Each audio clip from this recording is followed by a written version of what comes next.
Oi, oi, oi! Hoje eu vim conversar com vocês sobre ansiedade.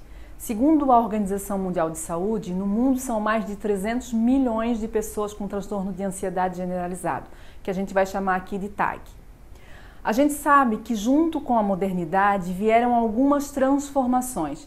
E isso não é uma crítica, mas a constatação de que nós não estamos muitas vezes preparados para lidar com todas essas mudanças. Por quê?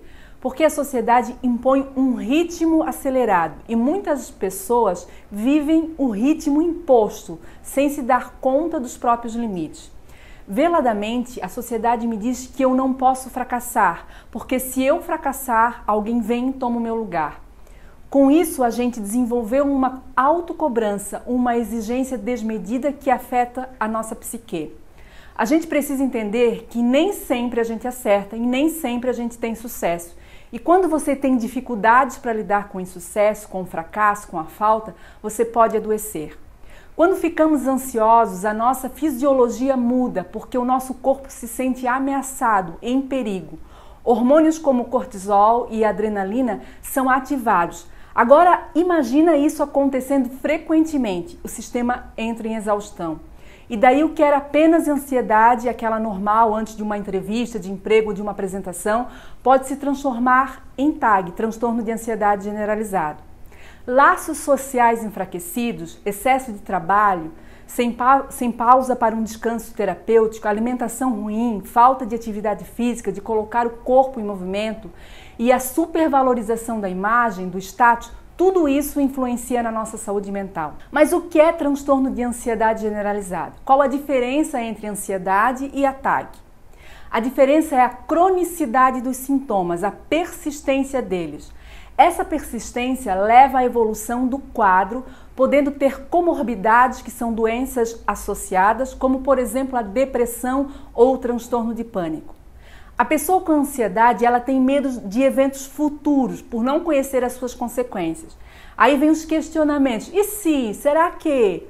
Então, se a ansiedade não é persistente, não traz nenhum tipo de prejuízo para o cotidiano da pessoa, ela não pode ser considerada uma patologia.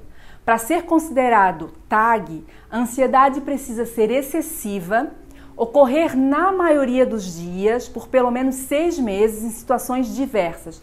Não pode ser uma ansiedade excessiva que aconteça por uma única situação, como por exemplo, falar em público. Ela precisa causar algum prejuízo na vida da pessoa, social, profissional ou afetivo. Então, é o profissional que vai te avaliar para ver se você se encaixa dentro dos critérios para o diagnóstico.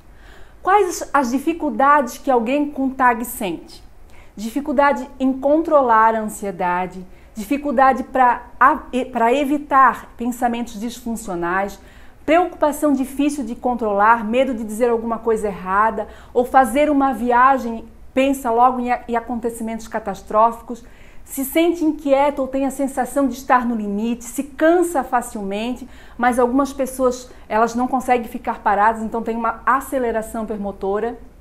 Tem dificuldade de concentração, aquele branco que dá, irritabilidade, tensão muscular muito comum na região da nuca, distúrbios do sono, dificuldade para iniciar ou para manter o sono. Eu vou te passar algumas dicas para lidar com a ansiedade, mas se essas informações fizeram com que você identificasse alguns sintomas, procure logo um profissional para te avaliar. É muito importante trabalhar a causa, então procure uma psicóloga para te ajudar. Agora algumas dicas. Dicas para te ajudar a lidar com a ansiedade. Primeira delas, evidências concretas. Quando ficar preocupado, se pergunte quais as evidências concretas você tem de que isso vai acontecer. Segunda dica, busque evidências para você usar contra esses pensamentos disfuncionais. Terceira dica, pense sobre as vantagens e as desvantagens de manter aquele pensamento disfuncional. Isso vai te ajudar? Vai mudar alguma coisa?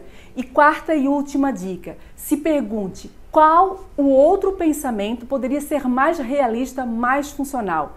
Em algum lugar por aqui tem um link para você baixar o seu e-book, Guia Prático das Emoções.